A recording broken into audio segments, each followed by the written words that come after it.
tanda bahagia. 5 tanda bahagia. 5 tanda bahagia. Yang pertama, al-yaqinu fil qalb. Al-yaqinu fil qalb. Ini kalam Imam Fudail bin Iyad. Kalam Imam Fudail bin Iyad, wali Allah, kekasih Allah yang makomnya tinggi luar biasa ya. Yang dulunya mantan bejat. Imam Fudail bin Iyad ini mantan bejat, mantan maling. Tapi tobat sama Allah, jadi kekasih Allah dia, belajar dia. Bayangkan. Nah, jadi di sini yang dulu landal, bandit lah segala macam, dah tobat dia kepada Allah Subhanahu Wa Taala. Niatkan aja jadi orang baik, belajar. Semoga terpilih menjadi kekasih Allah. Nah, ini Fudail bin Iyad dalam kitab Tazkiratul Auliya. Tazkiratul Auliya. Yang pertama tadi apa? Al-yaqinu fil qalb. Yakin di dalam hati. Yakin di dalam hati. Yakin kepada Allah. Yakin kepada Rasulullah SAW. Yakin kepada risalah yang dibawakan oleh para ulama yang sanadnya sambung ke Rasulullah SAW. Yakin kepada orang soleh. Ya, yakin tentu ada landasannya. Yakinnya kemana? Landasan Quran, Sunnah, ijma, qiyas, gitu dan seterusnya. Yakin karena ada beberapa penyakit yang dikhawatirkan Nabi. 4 penyakit dalam kitab Muqtadul Ahadits Sayyid Ahmad Al-Hashimi.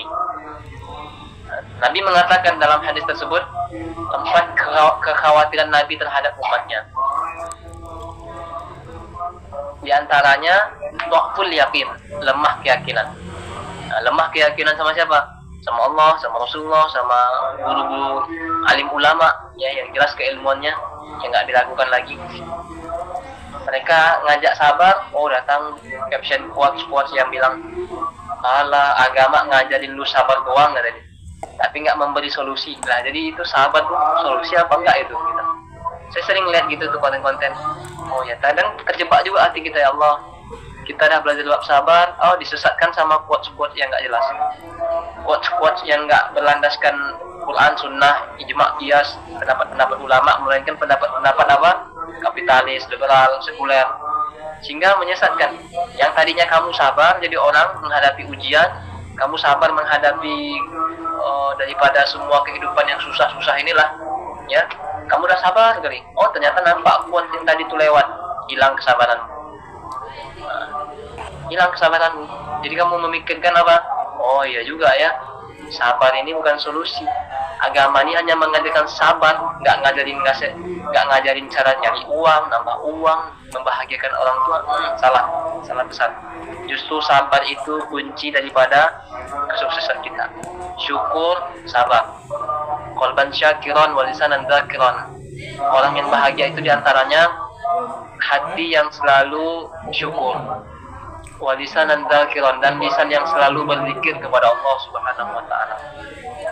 Oke, yang kedua, tanda-tanda orang bahagia, wal wara'u fid din. Wara' dia di dalam agama ini. Dia nggak menjual agama. Dia punya ilmu agama untuk dirinya, untuk keluarganya, untuk umat yang dia bina. Nah, kebetulan saya membina jamaah Majelis Bait Ahmad. Saya sebarkan di Majelis Bait Ahmad ini. Ya, nggak ada pun orang yang masuk kemarin dibuat bukit, dan saya juga merestui itu 20.000 masuk kan, uang awal. Nah itu nggak apa-apa, untuk uang penyemangat kalian aja supaya nggak main-main, supaya serius, supaya betul-betul fokus lah. Kenapa lah 20.000? Kalau bahasa kasarnya, bahasa tongkrongan tuh, beli rokok sebungkus habis kan begitu. Nah itu bahasa tongkrongan ya kan. Kalau bahasa pelajar nggak begitu lah. Nah, dan saya nganggap kalian tuh orang yang belajar, orang yang terpelajar.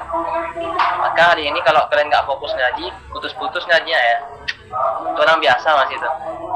Nggak ada keterikatan belajar kepada gurunya. Mau dia aja, suka-suka dia aja. semena-mena dia aja lah sudah. Nah ini bukan pelajar ini, hanya orang-orang biasa yang kapan mau belajar dia belajar, kapan mau belajar dia belajar, kapan nggak ada kapan waktunya dia pengen main-main. Nah begitu, kalau belajar ada kesempatan belajar, belajar dia. Ada gurunya, nggak disia-siakannya.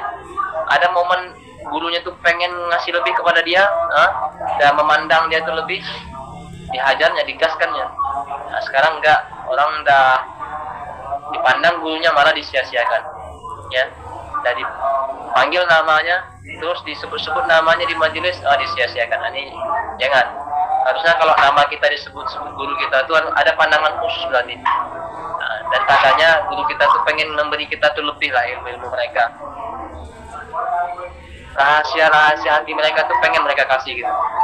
Nah ini warok. Bukan dia menjual agama, enggak. Bukan dia mempengaruhi jamaah supaya kayak walid lah misalnya. Nafsu dia aja diandalkannya, enggak boleh begitu, ya. Nah ini Bu Lica baru join dia, Bu Lica. Jangan menjual agama. Saya dituduh menjual agama karena bela para habaib, bela yang dikatakan sekarang kaum Ba'alawi oleh mereka nih, bahkan kaum apa mereka bilang tuh dobol, apalah bahasa-bahasa mereka tuh. Jongos Yaman. Saya dikatakan jongos Yaman, saya dikatakan menjual agama, sampai dibilang saya dikatakan ada nggak loker jual agama, sampai sebegitunya. Karena membela zuriat Nabi. Ya mereka nggak meyakini kalau Ba'alawi ini adalah zuriat Nabi. Ya, terserah mereka. Ya. Maka warok, ini penting warok ini teman-teman, dan melatih ini susah. Kami sampai sekarang masih melatih lah ini. Ada seorang alim, dia dah biasa hidup kaya, sehingga kalaupun dia miskin, dia malah kadang itu dia pengen gitu loh, karena dia biasa kaya kan. Orang dia punya pondok pesantren, ayahnya punya pesantren, dan dia biasa hidup kaya. Nah malah dia pengen jadi miskin dan nyoba hidup miskin lah begitu. Tapi kebalikannya ada orang yang miskin pengen kaya, dia pengen kaya. Nah ini berat, jadi harus melatih warok nih, warok dalam agama.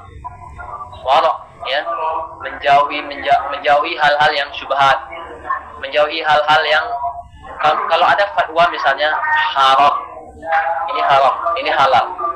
Seperti misalnya bunga bank, ada yang menghalalkan, ada yang mengharamkan. Kalau pengen warok, ambil yang level tinggi, ambil yang bab ulama yang mengharamkan. Kita ambil rokok misalnya, ada yang memakruhkan, ada yang memubahkan, ada yang mengharamkan. Kalau pengen warok, ambil yang mengharamkan gitu. Nah, ini levelnya berat sekali untuk warok di dalam agama ini, Pak. Tapi harus saya sampaikan, dan kita harus berusaha belajar terus supaya mencapai level warok ini, kawan-kawan. Nanti di dunia kerja juga begitu. Dunia kerja kita disingkirkan orang, ya, mungkin kamu punya kelebihan, akhirnya orang nggak suka sama kamu, kawan-kawan kamu nggak suka, kamu terlalu bersinar di tempat kerja kamu, akhirnya kamu disingkirkan dengan cara-cara mereka lah. Nah ya salam lah sudah. Akhirnya kamu keluar karena dibully misalnya, di kesampingkan kamu misalnya. Nah keluar kamu akhirnya. Nah di situ kamu dilatih untuk warok, ya Allah, doa sama Allah, minta sama Allah. Sumber rezeki gak cuma di sini. Kamu katakan begitu dalam hati. Kalau mengatakan sumber rezeki hanya satu pekerjaan, kafir. Nah, kamu mengatakan rezeki kalau kamu jadi pejabat, kalau kamu jadi PNS. Rezeki kalau kamu katakan kamu jadi guru, kamu kerja di pabrik, murtad, kafir. Kafir, saya katakan kafir. Ulama mengatakan kafir. Karena rezeki itu Allah yang kasih, bukan pekerjaan. Saya ulang, rezeki itu Allah yang ngasih. Jadi selalu saya tanamkan prinsip seperti itu. Dimanapun kita bekerja, ya ingat, yang ngasih rezeki Allah, bukan pekerjaan. Ya hanya salah satunya, perantaranya melalui pekerjaan. Nah disitulah Allah kasih rezeki berupa duit, harta misalnya. Itu salah satunya. Nah, rezeki nggak cuma di tempat kerja, yang kamu katakan kerja di situ ada rezeki kamu, nggak. Tempat lain kamu bekerja pun bisa dapat. Nah ini masalah seputar warok. Kemudian yang ke 1, 2, 3. Yang ketiga, wazuhdu fid dunya. Ya, wazuhdu fid dunya. Zuhud kepada dunia. Zuhud nih, kalau warok tadi dalam agama, kalau zuhud itu seputar dunia. Sama zuhud, begitu juga. Berusaha menjauhi hal-hal yang syubhat. Yang abu-abu tuh kita jauhin, sekuat mungkin kita jauhkan.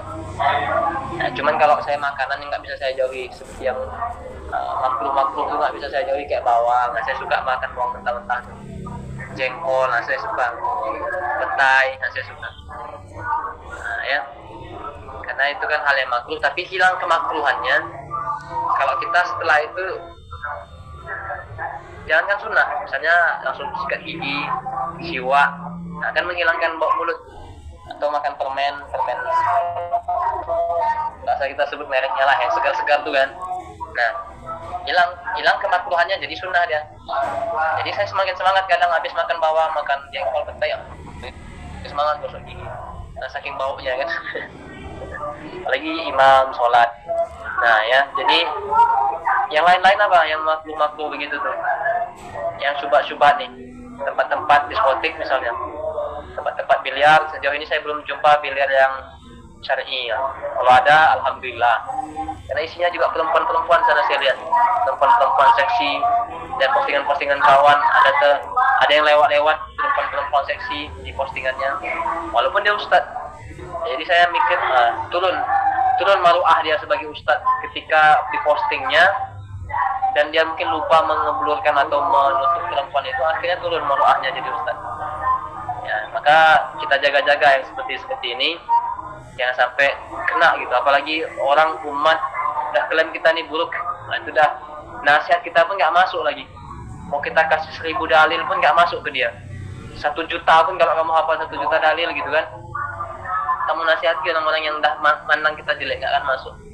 Nah, maka di lain sisi kita juga berdoa kepada Allah, semoga Allah tutup aib-aib guru-guru kita, ya, sehingga kita tetap bisa menerima ilmu darinya, menangkap daripada rahasia-rahasia hatinya yang masih Allah tutup barangkali kepada kalian Allah bukakan gitu, dan kita nggak tahu lah, ini hanya rahasia Allah Subhanahu wa ta'ala. Semoga Allah tutup mata kita dari memandang aib guru-guru kita,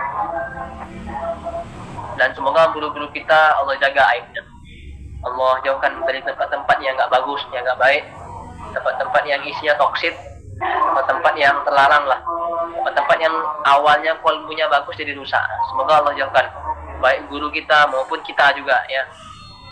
Yang keempat, wal haya, malu. Nah, ini ciri-ciri kebahagiaan, ciri-ciri tanda orang itu beruntung, malu. Ada jamaah Majelis Bait Ahmad, dulu dia ngaji sini, sekarang jadi tiktoker saya lihat, joget-joget. Saya juga malas ngobrolnya. Ada juga dulu jamaah Majelis Bait Ahmad setelah nikah dia malah buka aurat.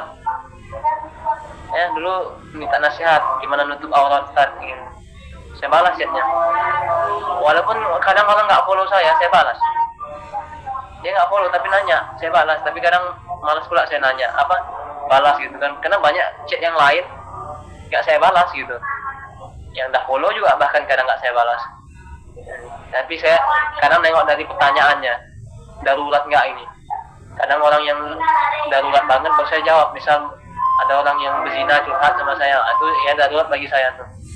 Hamil misalnya dia di luar nikah, itu saya jawab walaupun nggak mau follow, darurat.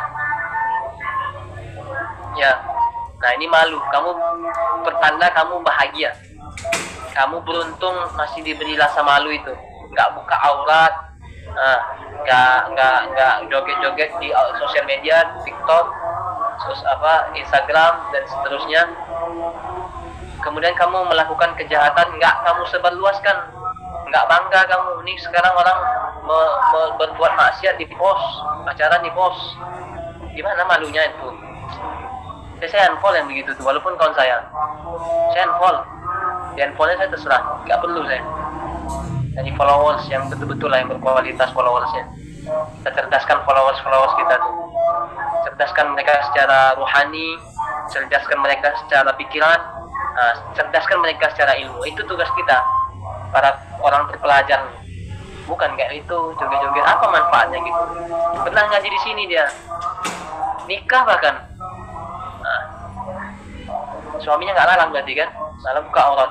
Ya Allah, ini penyesalan juga bagi saya sebenarnya. Cuman dah lah, saya unfollow. Semoga unfollow dah saya nasihati masih juga dibuat, dah saya unfollow itu semoga nggak dihitung sebagai dosa lah nanti di hadapan Allah Subhanahu Wa Taala, karena saya membiarkan orang yang pernah ngaji sama saya biarkan gitu enggak.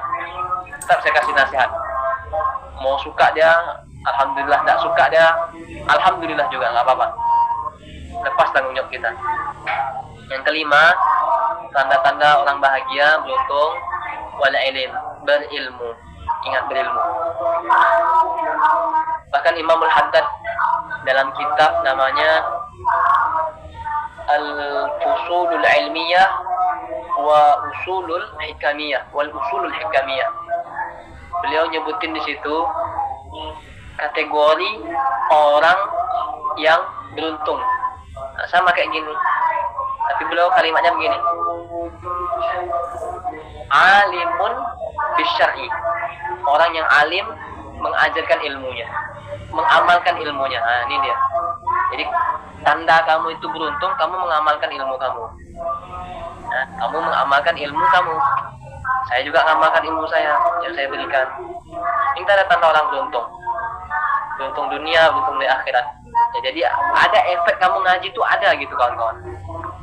Kamu ngaji sama saya ada manfaatnya, ada efeknya. Jangan ngaji ingatnya sekedar ini aja. Besok lupa. Atau maksimal cuma seminggu. Minggu kedua ada lupa lagi.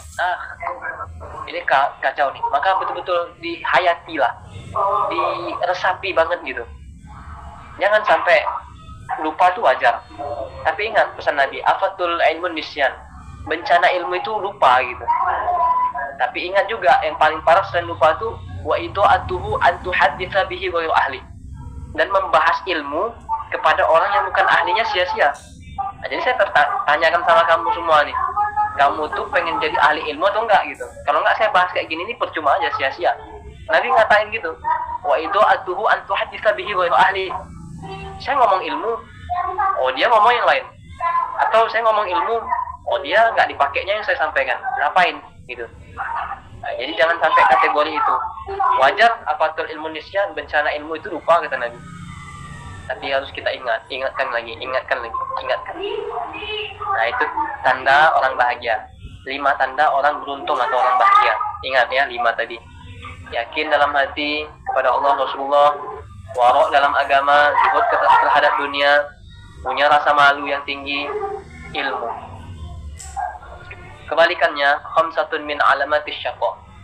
5 tanda orang yang sial, yang rugi. 5 tanda orang yang sial, yang rugi.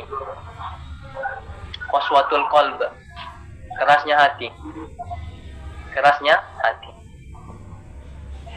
Apa sinyal-sinyal keras hati? Kamu dengar azan biasa aja. Kamu dengar orang baca Quran biasa aja. Kamu bahkan baca Quran biasa aja. Kamu dah zikir, apapun zikir yang kamu pakai biasa aja. Itu sinyal-sinyal hatimu sedang keras. Loh Pak, itu kan bagus Pak. Betul, bagus memang.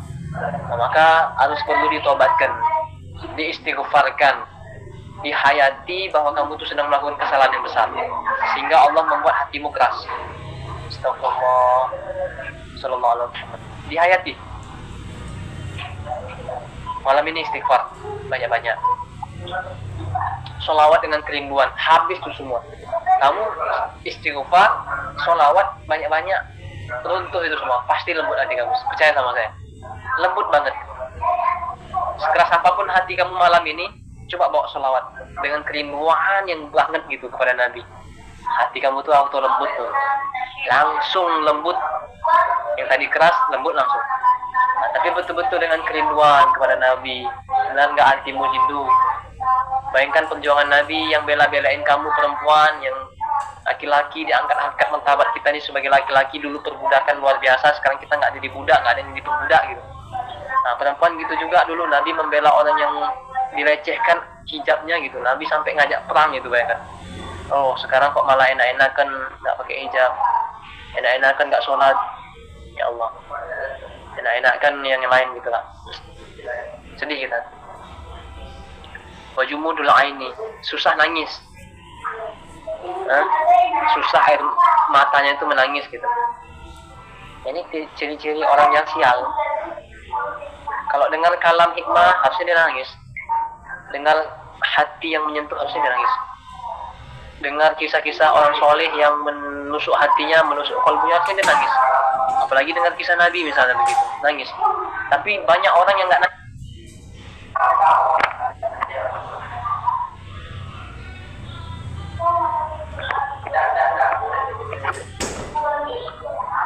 Oke. Masih dengar nggak suaranya? Dengar, Pak. Saya selesaikan sedikit lagi, tapi nggak saya jelaskan ya. Yang ketiga, waqillatul haya, sedikit rasa malu, sedikit malunya. Keempat, warwabbatu fid dunya, cinta dunia. Yang kelima, watulul amal, panjang angan-angan. Nah, ini berat, banyak maunya tapi usahanya sedikit. Nah, itu tanda-tanda orang yang sial. Tanda-tanda orang bahagia, min alamati syaqqa, tanda-tanda orang sial ya. Tamam, itu dulu yang dapat saya sampaikan. Maaf segala kesalahan. Assalamualaikum warahmatullahi wabarakatuh. Waalaikumsalam. Waalaikumsalam warahmatullahi wabarakatuh.